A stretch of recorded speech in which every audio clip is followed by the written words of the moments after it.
Bom dia, irmãos.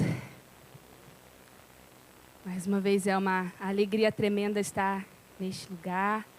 É um privilégio, uma oportunidade tão preciosa. Não me sinto digna.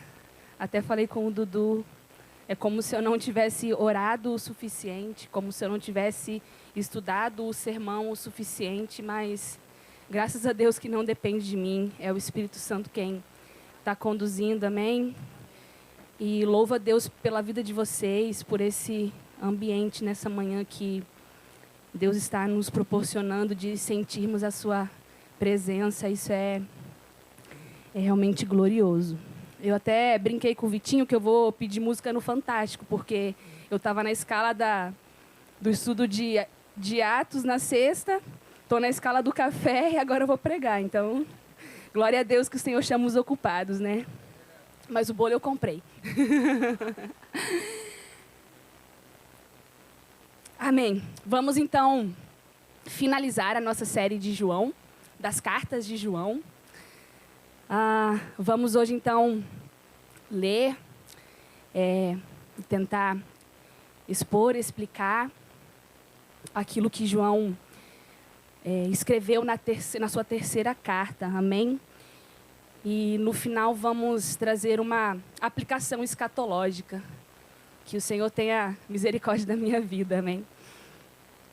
Então, se você já quiser abrir a sua Bíblia na terceira carta de João, assim como a segunda carta, a terceira carta é um dos livros menores da Bíblia, né? São 15 versículos. Mas, sem sombra de dúvida, é uma carta com um valor universal, né? Os primeiros cristãos reconheceram a importância dessa carta, reconheceram que seria uma carta que beneficiaria toda a igreja. E é interessante porque, quando os apóstolos escreveram essas cartas, eles não imaginavam que elas formariam o Novo Testamento. Mas a própria igreja, ela foi validando o que hoje nós conhecemos como o cânon sagrado. Muitos textos circulavam naquela época, mas a própria igreja, conduzida pelo Espírito Santo, foi validando o que era de Deus e o que não era de Deus. É interessante porque, como o Tiago trouxe na semana passada, a segunda carta ela tratou sobre a verdade, sobre permanecer na verdade. E agora aqui na terceira carta, João ele vai enfatizar a importância do amor. Na verdade, ele vai trazer situações reais que estavam acontecendo naquela igreja real, na igreja visível. E são questões relacionadas à hospitalidade e à cooperação com os missionários itinerantes. Então, mais bem, aqui o que João está trazendo não são assim questões teológicas, né? Não é de um interesse teológico para nós, mas no que ela nos conta sobre a política da igreja. Eram fatos reais que estavam acontecendo na igreja primitiva. Então, João está nos permitindo que nós tenhamos esse vislumbre de como era a igreja do primeiro século, né? Como eram as tensões, o que estava acontecendo, como era também o mover do Espírito ali. E, sem dúvidas, irmãos, os temas dessa carta, que são hospitalidade e missões, tem tudo a ver com a igreja do fim. Por isso que no final vamos tentar fazer uma aplicação escatológica. Então, vamos ao texto. Na versão da NAA, se você tiver aí com a sua Bíblia aberta, ou se quiser acompanhar aqui atrás. Diz assim a palavra do Senhor. O presbítero, ao amado Gaio, a quem eu amo na verdade. Amado, peço a Deus que tudo corra bem com você e que esteja com boa saúde, assim como vai bem a sua alma. Pois fiquei muito alegre quando os irmãos vieram e deram testemunho de que você é fiel à verdade e vive de acordo com a verdade. Não tenho maior alegria do que esta, a de ouvir que os meus filhos vivem de acordo com a verdade. Amado, você tem sido fiel no que faz pelos irmãos, mesmo quando são estrangeiros. Estes deram testemunho diante da igreja, do amor que você tem. Você fará bem encaminhando-os em sua jornada de um modo que agrada a Deus. pois foi por causa do nome que eles saíram sem receber nada dos gentios. Portanto, devemos acolher esses irmãos, para que nos tornemos cooperadores com eles na proclamação da verdade. Escrevi algumas palavras à igreja, mas Diótrefes, que gosta de exercer a primazia entre eles, não nos dá acolhida. Por isso, quando eu for aí, farei com que se lembre das obras que ele pratica, proferindo contra nós palavras caluniosas. E não satisfeito com isso, ele não recebe os irmãos, impede os que querem recebê-los e os expulsa da igreja. Amado, não imite o que é mal, e sim o que é bom. Quem pratica o bem procede de Deus. Quem pratica o mal jamais viu a Deus. Quanto a Demétrio, todos dão bom testemunho dele, até a própria verdade. E nós também damos testemunho, e você sabe que o nosso testemunho é verdadeiro. Muitas coisas tinha para lhe escrever, mas não quis fazê-lo com tinta e pena, pois espero vê-lo em breve.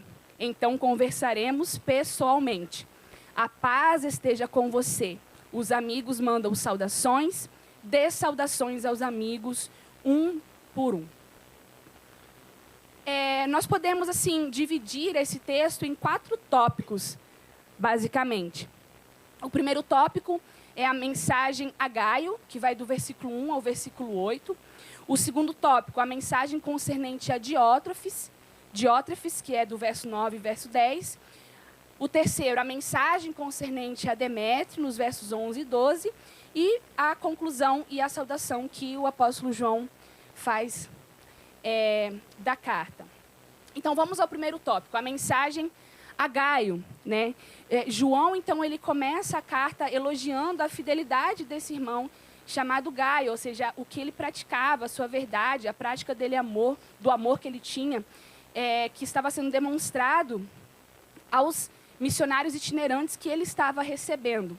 Então, a maior parte da carta lida com essa questão da hospitalidade. João, então, ele vai se referir a esse irmão, a Gaio, de uma forma positiva, porque ele recebeu esses irmãos, ele ajudou esses missionários na jornada da pregação do Evangelho. Então, ele é muito elogiado por João, por sua generosidade, por ter hospedado esses irmãos.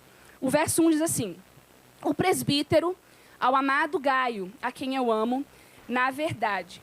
Então, como na segunda carta, aqui, o autor também se denomina o presbítero, né? Existem até algumas divergências entre alguns estudiosos se existiu um outro presbítero, né, chamado João, que não fosse o apóstolo. Porém, assim, no consenso geral, essa carta ela é atribuída, ela é de autoria do apóstolo João. Segundo o reverendo Augustus Nicodemos, ele diz que a forma como João se apresenta, né, se intitulando de o presbítero, mostra como que ele era alguém despretensioso, ou seja, alguém que era simples, que era modesto, apesar de ter sido um apóstolo chamado pelo próprio Senhor Jesus. E quem era Gaio? Esse era um nome comum naquela época. Até as meninas, nós estamos lendo Atos, né? Atos chama, tem Gaio, em uma, não lembro agora exatamente qual o capítulo, mas fala sobre Gaio. Tem um Gaio também associado ao apóstolo Paulo, mas não sabemos se era esse Gaio. Como era um nome muito comum, não podemos assim dizer com certeza se era um desses outros Gaios que a Bíblia cita.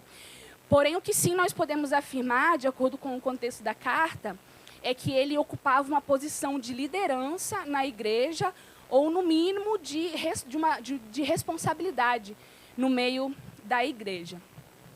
Uma outra questão que nós não podemos deixar de notar nesse versículo é a forma como João se refere a ele, chamando de amado. E ele vai repetir depois essa mesma expressão no verso 2, no 5 e no 11. Então, com certeza, nós podemos assim ver a forma de afeição que João se referia a Gaio, realmente expressando o amor que ele sentia por esse irmão. E se nós nos lembrarmos, o amor foi um fundamento importante que João ressaltou na primeira carta, né?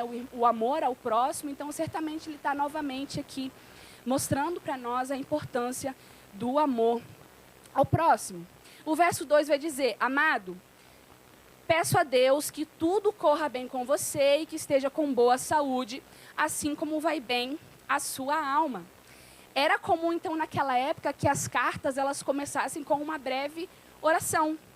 Então, João ele passa agora a orar por Gaio, ou seja, o amor que o presbítero sentia por esse irmão passa agora a ser expressado por um desejo.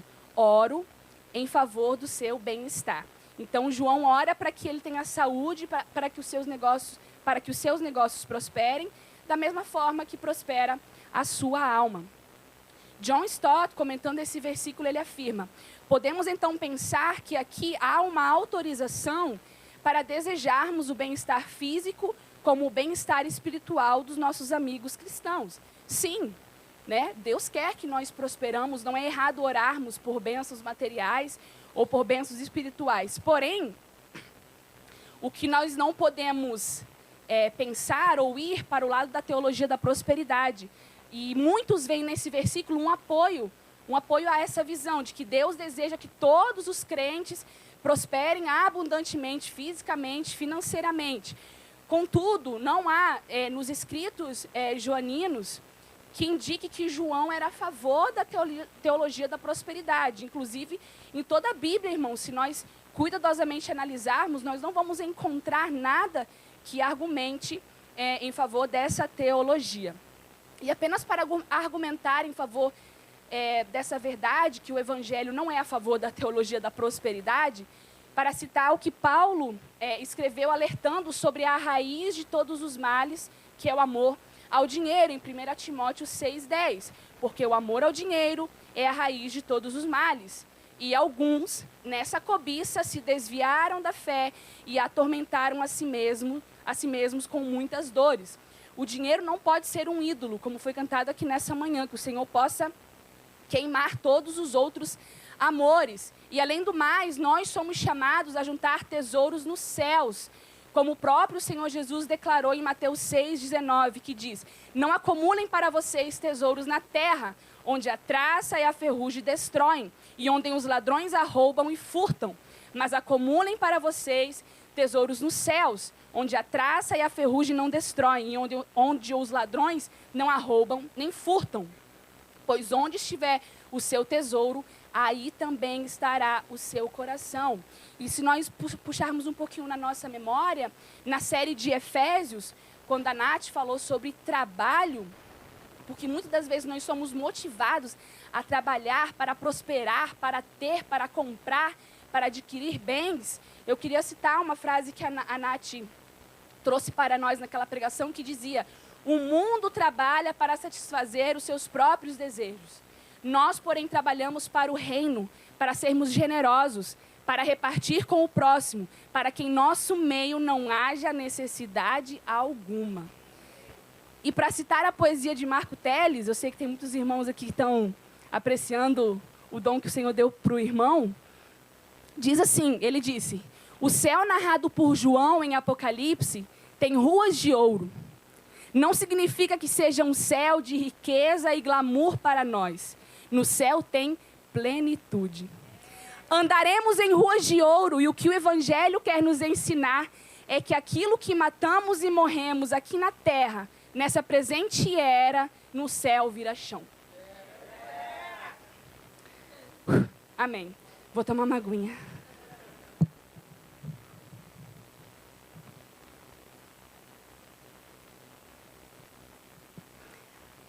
Amém, irmãos. O verso 3 diz assim: pois fiquei muito alegre quando os irmãos vieram e deram testemunho de que você é fiel à verdade e vive de acordo com a verdade. Então, João passa agora a demonstrar a prova do bem-estar espiritual de Gaio, né? Então, João, ele muito se alegrou, porque os irmãos que foram até Gaio, quando retornaram a João, trouxeram essas notícias, né? O testemunho de que Gaio era fiel à verdade. E provavelmente esteja conectado com a verdade do Evangelho, da verdade que vemos em Cristo. Ou seja, o estilo de vida de Gaio era consistente com a verdade. Ele estava andando na verdade. E isso era conhecido de todos.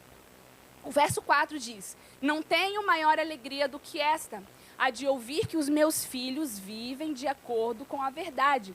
Então, João continua assim, enaltecendo essa qualidade do irmão, né? E aqui ele faz uma referência a filhos, e não necessariamente eram filhos biológicos, mas muito provavelmente eram pessoas que se converteram através da pregação de João. E se nos lembrarmos, na primeira carta, João ele utiliza, né, dessas palavras, assim, ele chama de filhinhos, aqueles irmãos ao qual ele estava endereçando a carta, né? Então, João ele realmente tinha essa afeição paternal para com esses irmãos, e sem dúvida a alegria dele, uma alegria de um pai, era saber que o bem-estar dos seus filhos era que eles estavam andando na verdade.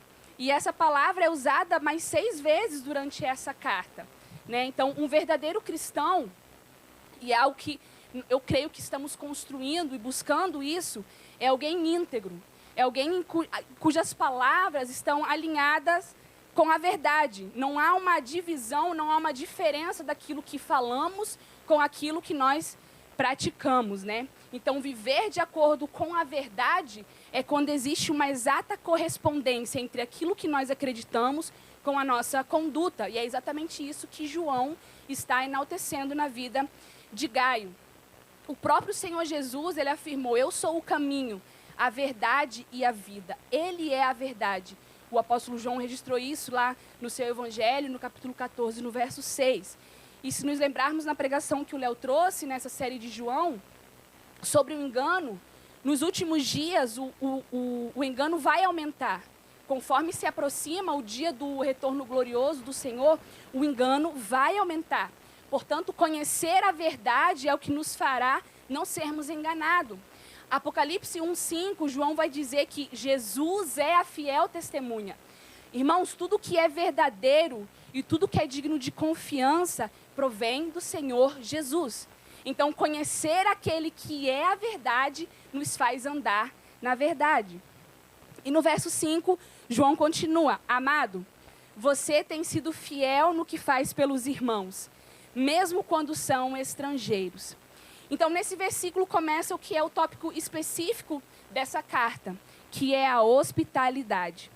E o dicionário vai nos dizer que hospitalidade é o ato de hospedar, é a acolhida de hóspedes, hospedagem.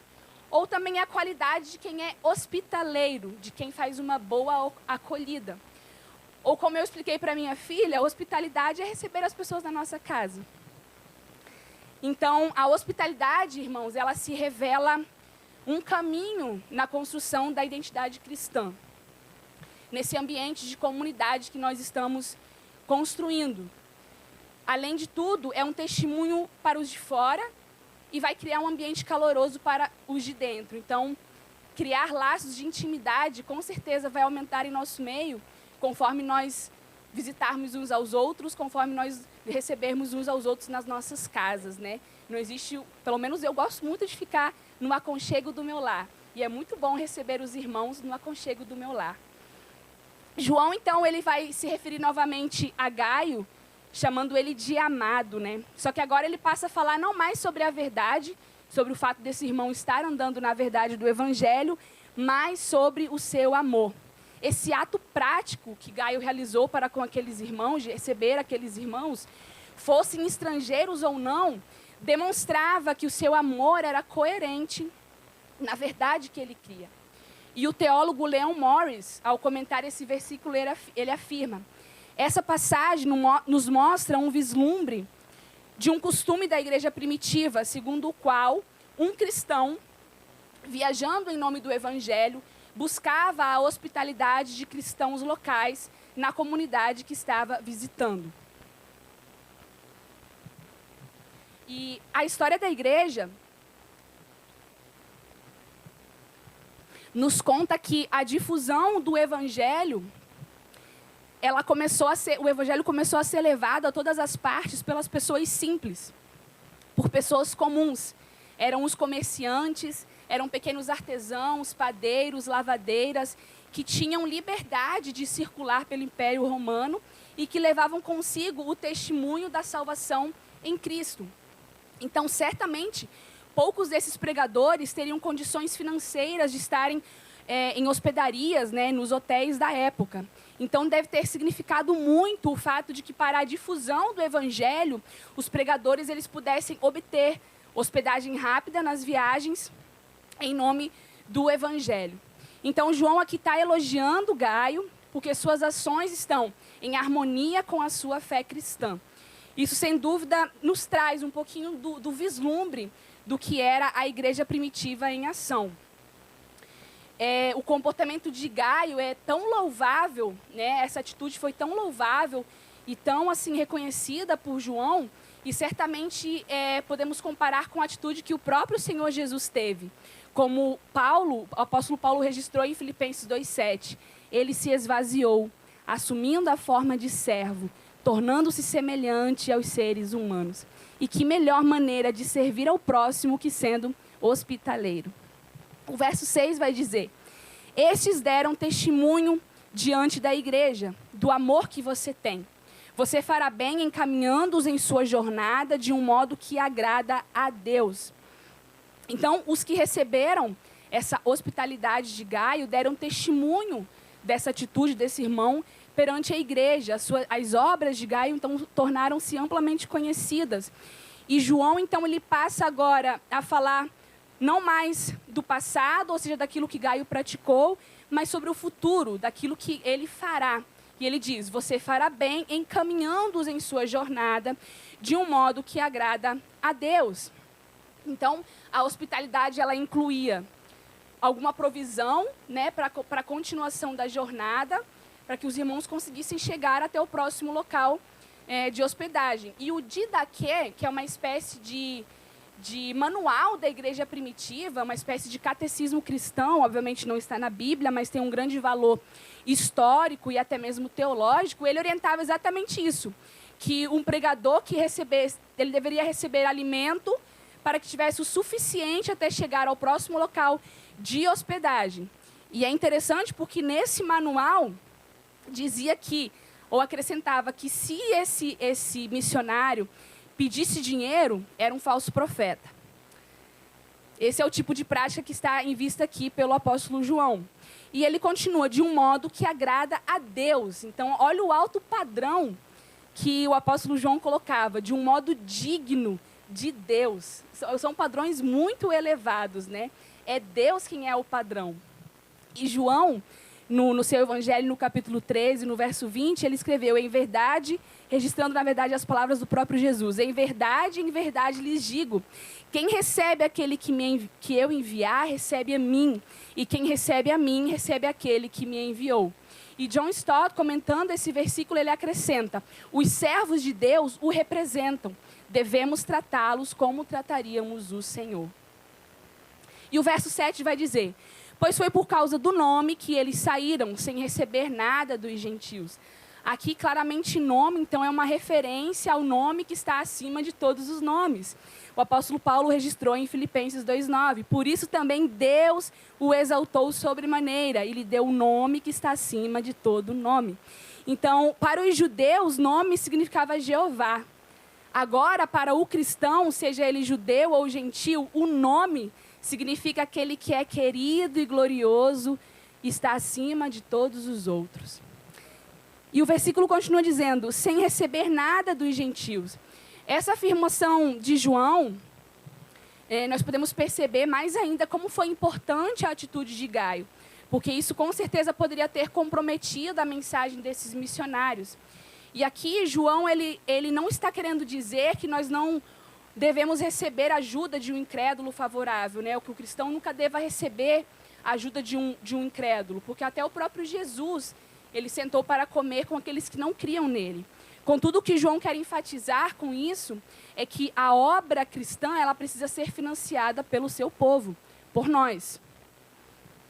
E fazendo uma rápida pesquisa na internet sobre os cristãos evangélicos e as missões, eu encontrei alguns dados que eu gostaria de falar para vocês. Os cristãos evangélicos no Brasil, eles gastam mais com chicletes do que com missões. Cristãos evangélicos no Brasil gastam mais com refrigerantes e balas do que com missões. Cristãos evangélicos no Brasil gastam mais com produtos de beleza do que com missões. Gastam mais com comidas supérfluas do que com missões. Gastam mais com animais de estimação do que com missões. Gastam mais com roupas de etiquetas do que com missões. Não, mas isso não somos nós, né? A igreja lá do interior do sertão do Ceará. Art Katz, no livro que nós estamos lendo e estudando da verdadeira comunhão, se os irmãos bem se lembrarem, vai dizer o seguinte: temos sujeitado nossos desejos ao Senhor? Ele está acima daquilo que pensamos ser pequeno e insignificante, especialmente nesse mundo consumista? Escarnecer da vinda do Senhor é uma atitude comum entre os incrédulos. Porém, muitas das vezes, o modo como nós, os crentes, conduzimos a nossa vida revela que nós também estamos zombando e escarnecendo da vinda do Senhor. A forma como nós gastamos o nosso dinheiro revela a quem servimos, se ao Senhor ou se a Mamon. Amém, irmãos? Seguimos. O verso 8 diz: portanto, devemos acolher esses irmãos para que nos tornemos cooperadores com eles na proclamação da verdade. Na tradução da NVI diz: é, pois, nosso dever receber com hospitalidade irmãos como esses, para que nos tornemos cooperadores em favor da verdade. E há, sem dúvida, um aspecto evangelístico que é próximo de nós. Quando nós pregamos as boas novas de Cristo aos nossos familiares, aos nossos vizinhos, no nosso ambiente de trabalho, no nosso ambiente de faculdade, não só declarando as próprias palavras do Senhor Jesus, mas com a nossa vida, com o nosso testemunho de pessoas salvas. Porém, há um aspecto que João destaca, que é o envio de missionários. Missões que precisam ou que estão levando a mensagem do Senhor, as boas novas de Cristo, com o propósito de cumprir a grande comissão, de cumprir o ID de Jesus, para que o evangelho do reino seja pregado a todos os povos, a todas as tribos, a todas as nações, para que se cumpra a profecia que o próprio Senhor Jesus nos deixou lá no seu sermão profético, no seu sermão escatológico de Mateus 24, no versículo 14, ele disse: e será pregado este evangelho do reino para todo o mundo, para testemunho a todas as nações. Então virá o fim. E John Stott, ele diz sobre a parte B do versículo, sobre tornarmos cooperadores da proclamação da verdade. A atividade cristã, ela é empreendida pelos evangelistas, ela não é somente empreendida pelos evangelistas, ou seja, aqueles que são enviados, mas também por aqueles que hospedam e por aqueles que sustentam as missões, né? Ou seja, se ainda nós não temos maturidade espiritual, ou se nós não temos um chamado para ir, nós podemos hospedar e nós podemos também sustentar, seja financeiramente, ou seja por intercessões, pelas nossas orações. E passamos então ao segundo tópico daquilo que João está tratando nessa carta, que é a mensagem concernente a Diótrefes, no verso 9 e no verso 10. João ele vai condenar as atitudes desse indivíduo chamado Diótrefes. Ele se destacou então por suas atitudes negativas. Diótrefes ele estava se recusando a receber os missionários e, além disso, ele estava expulsando da igreja os irmãos que estavam querendo acolher os missionários itinerantes. E aí João escreveu no verso 9: escrevi algumas palavras à igreja, mas Diótrefes, que gosta de exercer a primazia entre eles, não nos dá a acolhida. Então, João aqui está apresentando o problema criado por esse irmão chamado Diótrefes, por esse indivíduo. Podemos observar que tanto no seu caráter quanto na sua conduta, ele é inteiramente diferente de Gaio.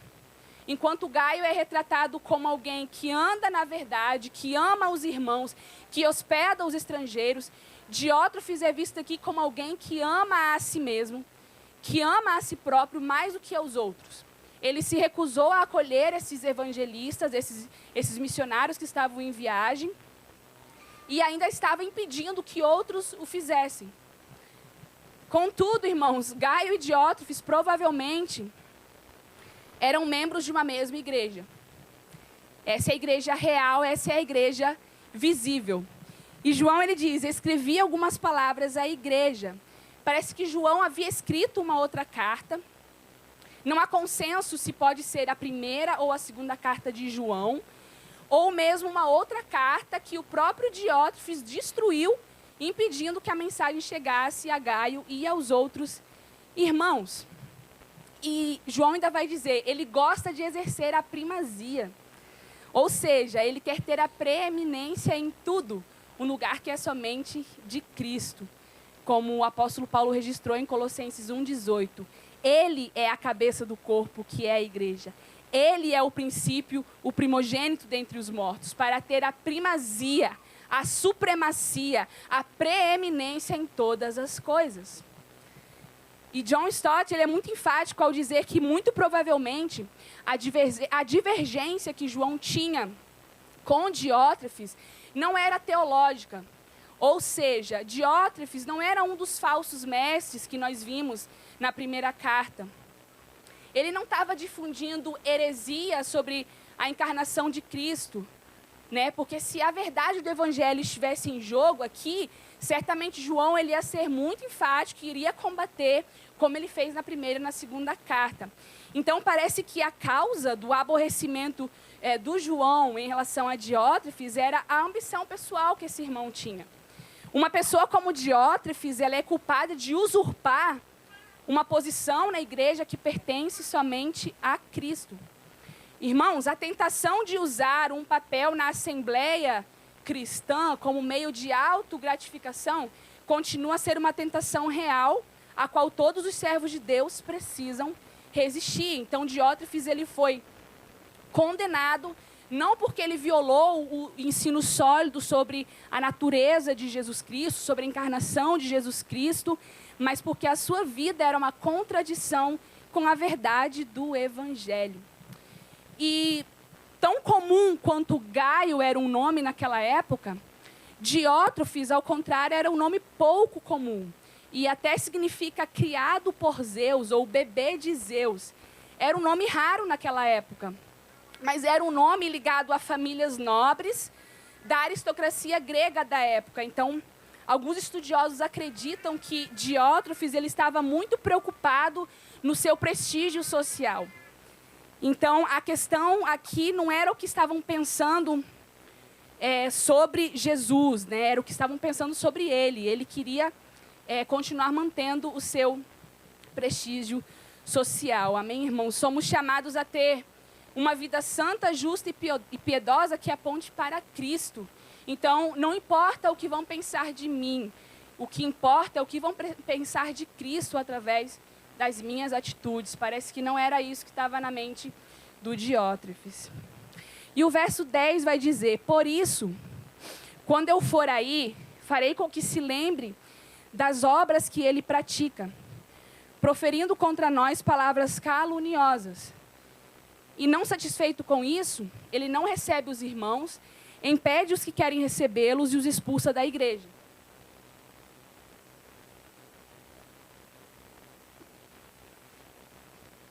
Então, Diótrefes, parece que ele difamou o apóstolo João, além de ter tratado com pouco caso os missionários e ter expulsado da igreja aqueles irmãos leais que estavam querendo receber esses irmãos. Então, isso mostra que o que ele tinha era um amor próprio.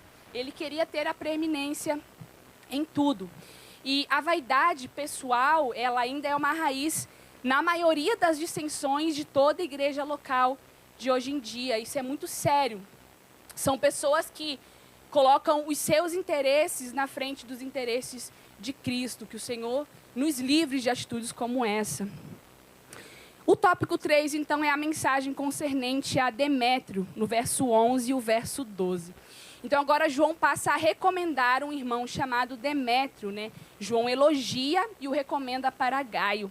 Parece que Demétrio era um homem de boa reputação, seu comportamento estava de acordo com as verdades do Evangelho, e João pede que Gaio o apoie na sua jornada. Então, o verso 11 vai dizer, amado, não imite o que é mal, e sim o que é bom. Quem pratica o bem procede de Deus. Quem pratica o mal jamais viu a Deus. João, então, ele exorta Gaio a imitar não o que é mal, senão o que é bom. E é interessante porque João ele faz essas comparações simples, entre aspas, mas que contêm verdades profundas, né? E imitação é uma coisa natural do ser humano. Todos nós imitamos alguém, mas a questão ou a importância da imitação é que a gente possa escolher bem os modelos corretos, né? Que possamos olhar para Paulo, porque Paulo falou, sei de meus imitadores, como eu sou de Cristo.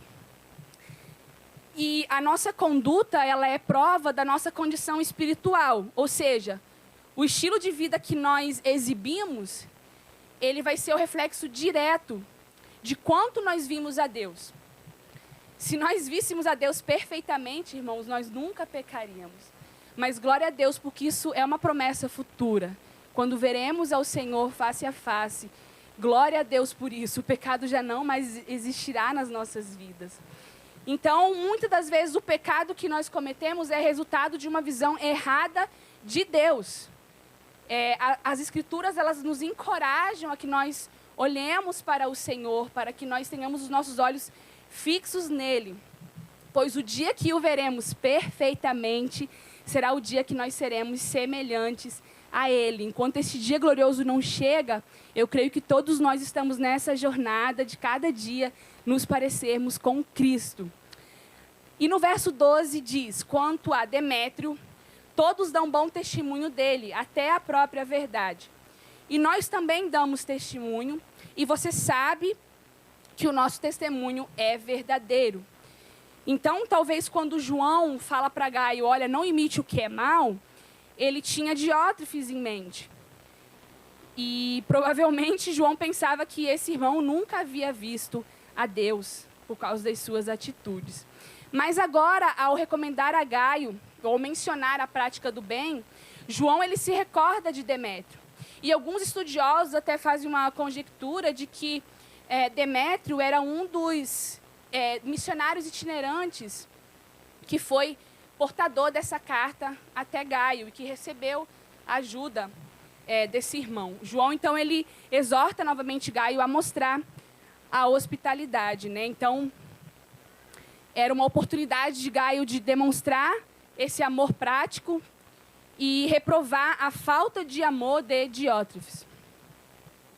E João falou, todos dão bom testemunho dele, até a própria verdade. E essa expressão, ela demonstra ou significa que a conduta deste homem, a conduta de Demétrio, está em harmonia com o Evangelho. Ou seja, a verdade do Evangelho é declarada através da sua vida. E parafraseando o que John Stott disse sobre esse versículo, seguramente Demétrio era um cristão genuíno, que não precisava da prova dos homens. A verdade que ele professava estava encarnada nele. Finalmente, então, a conclusão e a saudação. Os versos 13, 14 e 15. Diz assim, verso 13. Muitas coisas tinha para lhe escrever, mas não quis fazê-lo com tinta e pena, pois espero vê-lo em breve. Então conversaremos pessoalmente. A paz esteja com você. Os amigos mandam saudações. Dê saudações aos amigos, um por um. Então, diferente da primeira carta, onde João ele termina com uma exortação, João falou, filhinhos, guardai-vos dos ídolos. Aqui, assim como na segunda carta, João ele conclui e se despede. E eu achei interessante porque ele falou, espero vê-lo em breve, e então conversaremos pessoalmente. E hoje em dia, no meio dessas mídias sociais, a gente tem visto como que, na maioria das vezes, um Instagram, um Facebook, um WhatsApp, ele acaba aproximando as pessoas que estão longe, mas acaba afastando as pessoas que estão próximos de nós. Que nós possamos pedir a Deus sabedoria para usar as redes sociais de forma que glorifiquem a Deus. Obviamente, nessa época, não existia as redes sociais, mas ele fala, então, conversaremos pessoalmente. Não existe nada comparado a uma conversa olho no olho. E duas palavras interessantes que João utiliza aqui, finalizando a carta. Uma é paz, no verso 15, a paz esteja com você.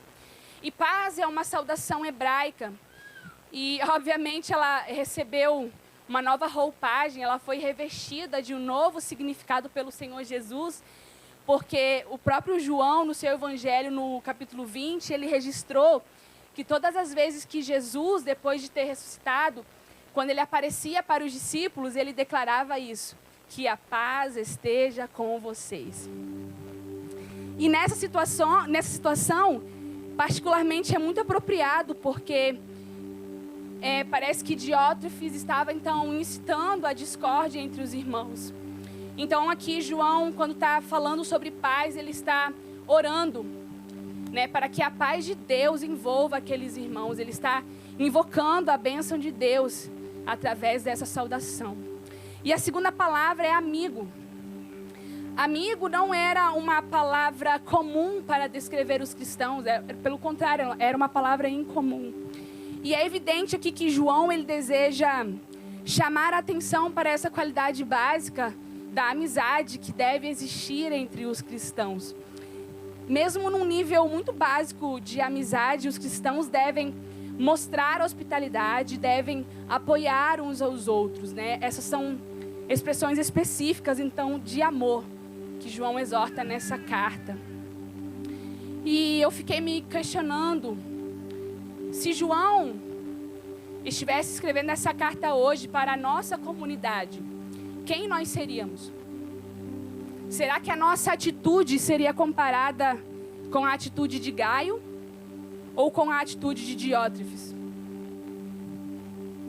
Quando se trata de hospitalidade, nós devemos buscar com zelo as necessidades práticas uns dos outros. Eu acho que é uma maneira muito prática de demonstrar amor pelos irmãos, é sendo hospitaleiro, é abrirmos a porta da nossa casa e receber os nossos irmãos.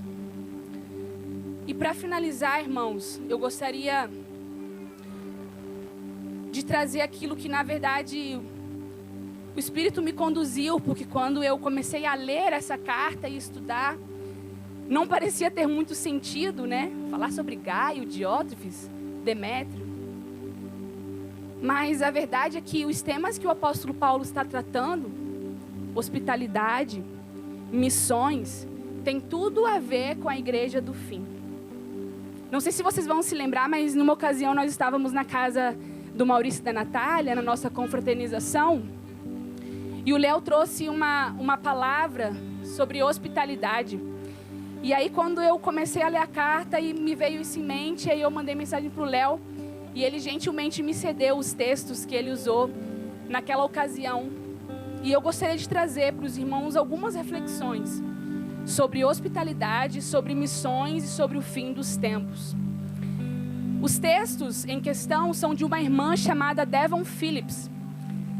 E é interessante porque essa irmã, ela é uma missionária na FAI, lá no Oriente Médio. Talvez alguns irmãos aqui conheçam a FAI, né? É uma missão que está sediada lá no Oriente Médio. São irmãos que conduzem a igreja ali, que pregam o evangelho. Mas, além do mais, eles ajudam em escolas, tratando aqueles irmãos, aquelas comunidades locais com médicos, com dentistas. E ela é uma missionária e ela escreveu sobre hospitalidade. Tem uma frase, eu não tenho certeza se é desse irmão, mas de qualquer maneira é uma frase muito boa e creio que pode ser desse irmão, do George Eldon Ladd, que diz: aquilo que acreditamos sobre o futuro modela a forma como nós vivemos o presente. Se não for depois, eu dou os créditos para quem é essa frase, mas eu creio que é desse irmão. Então, nós somos uma igreja escatológica. E nós acreditamos que muito em breve nós vamos viver todas as dinâmicas associadas com o retorno do Senhor Jesus no fim dos tempos. E sem sombra de dúvida, o movimento missionário, ele tem um papel crítico a desempenhar nas nações, nas décadas que vão anteceder o retorno glorioso de Jesus. Contudo, nessa semana, no capítulo que nós estudamos no livro do irmão Art Cartes, ele disse uma frase que me marcou muito. Não seremos chamados a enviar missionários até que sejamos um povo que sabe como jejuar e ministrar ao Senhor. Eu fiquei pensando nessa frase e talvez eu escreveria de outra maneira. O Senhor não vai nos enviar a pregar o Evangelho, porque a gente vai pregar e as pessoas não vão se converter. O Senhor não vai nos enviar a orar pelos enfermos e os enfermos não vão ser curados, enquanto nós não fizermos como os apóstolos em Atos 2. Orarmos até que do alto venha o Espírito Santo e nos revista com poder. A grande comissão é a missão que foi deixada por Jesus para todo o cristão. Para todo o cristão, não é para o pastor, é para todo o cristão. Mateus 28, verso 19 e 20, Jesus falou: portanto, vão e façam discípulos de todas as nações, batizando-os em nome do Pai, do Filho e do Espírito Santo, ensinando-os a guardar todas as coisas que tenho ordenado a vocês. E eis que estou com vocês todos os dias até o fim dos tempos. Nós temos uma boa notícia para anunciar. E que boa notícia é essa?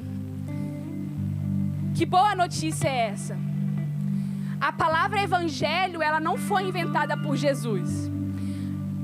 A palavra evangelho, Jesus, ele tomou emprestado dos romanos. E essa palavra, ela quer dizer o seguinte: em certa ocasião, o imperador Júlio César foi assassinado. Então, 2 homens se levantaram, Otávio e Marco Antônio. Eles estavam longe de Roma, longe da capital do império.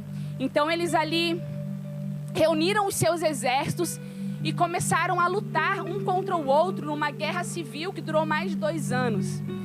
Até que em certa ocasião, Marco Antônio foi derrotado e Otávio venceu. Evangelho significa o seguinte: um mensageiro saiu de onde aqueles homens estavam guerreando e foi em direção a Roma. E ele chegou lá e ele falou: evangelho, boas notícias, o rei venceu e ele está vindo para reinar. Peraí, você não entendeu o que eu quis dizer? Irmãos, essa é a boa notícia que nós temos para anunciar.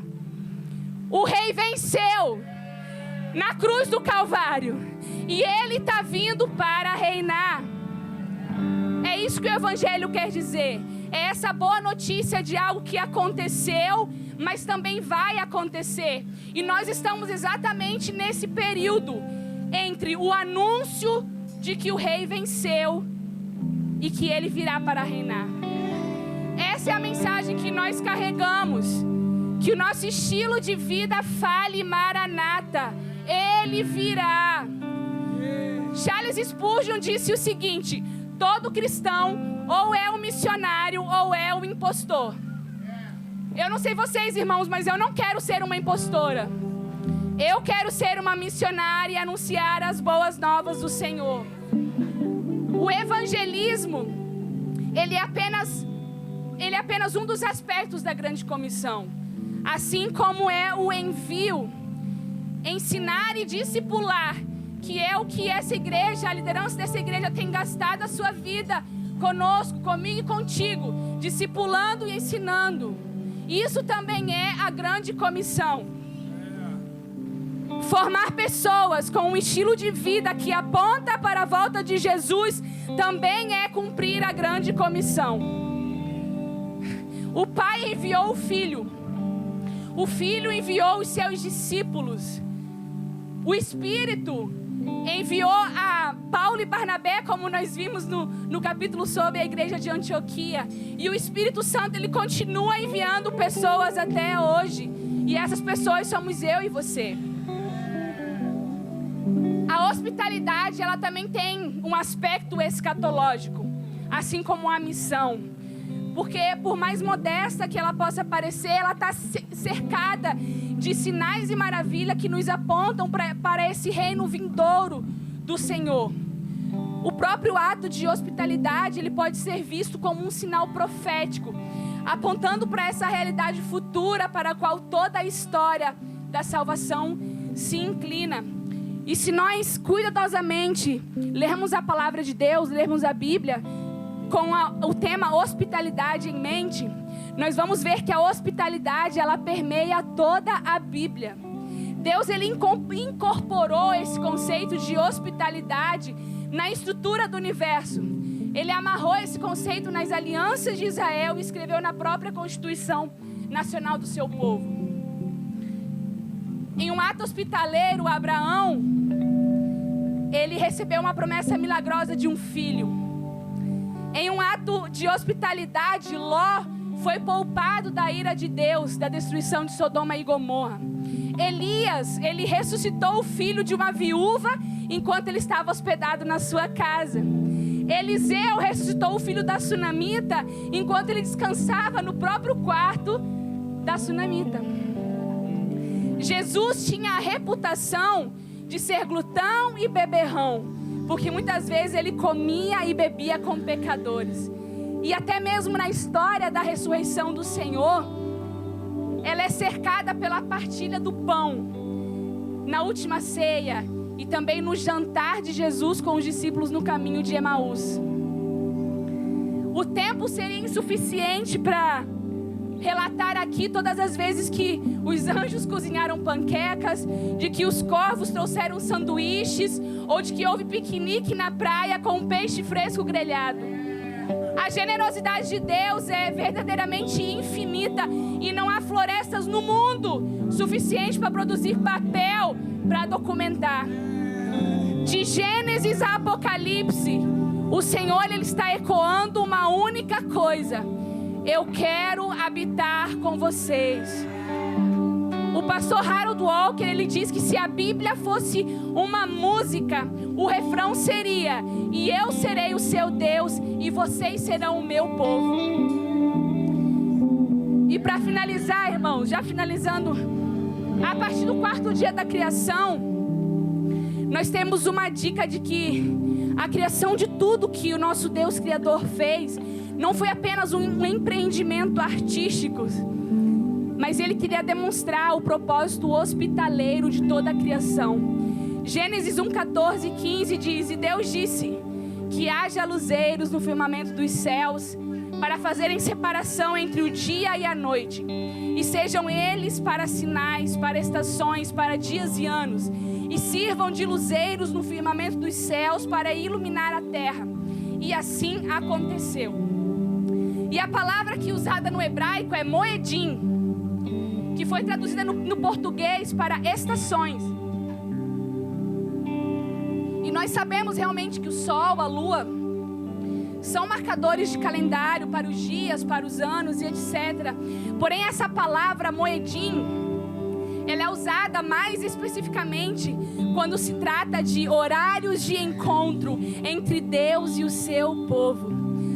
O propósito desses corpos celestes não é apenas de serem dispositivos de cronometragem, mas eles são marcadores de encontro entre esses pequenos seres estranhos, nós, os seres humanos que estavam prestes a entrar na casa, universo do seu Criador. E essa mesma palavra moedim, ela é usada em Apocalipse 21, o penúltimo capítulo da Bíblia, que começa com uma gloriosa declaração do cumprimento da salvação, que diz: o tabernáculo de Deus está entre os homens, pois habitará com eles. Eles serão o seu povo e Deus mesmo estará com eles. E quando continuamos a ler esse capítulo tão magnífico desse futuro que nos espera, nós vemos que a cidade não precisa de sol, nem de lua para brilhar sobre ela, porque a glória de Deus, ela ilumina. O Cordeiro é a sua lâmpada. É óbvio que não haverá mais necessidade das luzes celestes, porque haverá uma glória muito melhor e muito mais brilhante, na qual nós, os seus redimidos, nós poderemos nos banquetear. Também não haverá necessidade do sol e de lua, porque Deus, ele estará acampando entre o seu povo. Não precisaremos mais marcar horários de encontro, porque Deus nunca mais estará separado de nós. O propósito final de tudo, desde o menor átomo da galáxia, do menor átomo até a galáxia mais distante, é nos atrair para essa comunhão abundante, alegre e tranquila com o nosso Senhor. E eu ouso dizer, irmãos, que na cruz do Calvário, Jesus, ele restaurou esse lugar de encontro, a hospitalidade, para que nós possamos receber ao Pai todos os dias que nós nos achegamos a Deus em oração, enquanto aguardamos o glorioso dia do Senhor. E como o Léo orou aqui nessa manhã, dias traiçoeiros estão chegando, mas a resposta de Jesus, ela é profundamente simples. Ele nos dá a si mesmo. Jesus não nos proporciona uma fuga. Ele nos proporciona, na verdade, um local de encontro. O triunfo da fé é encontrar Jesus nos dias difíceis que virão, sem excitação, porque a sua beleza cativou e conquistou os nossos corações. Por isso que cada vez mais um rapto secreto, um arrebatamento secreto não faz sentido. Ele está vindo habitar conosco. A realidade do céu está vindo para a terra. E isso é um escândalo. Isso é uma ofensa. Nós seremos arrebatados para nos encontrarmos com o Senhor nos ares. E então nós teremos o privilégio de desfrutar da sua hospitalidade para sempre, no novo céu e na nova terra. O Rei venceu e Ele está vindo para reinar. O Rei venceu e está vindo a habitar. E para finalizar, irmãos, hoje pela manhã,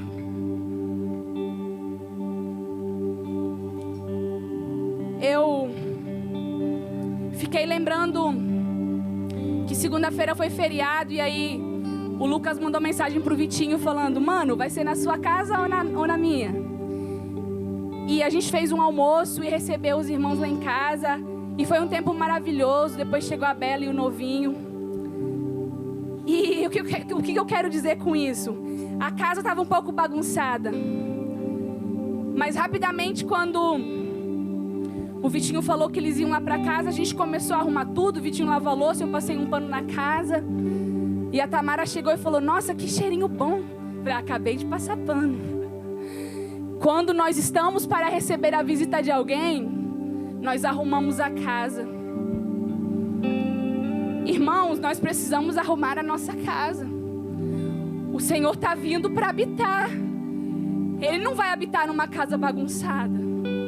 Sabe, que a consciência de pecado nessa manhã aumente em nosso meio, que a gente venha se arrepender profundamente dos nossos pecados. Precisamos arrumar a casa. E para não ficar nas minhas palavras, eu quero ler o que o apóstolo Pedro escreveu na sua segunda carta, no capítulo 3.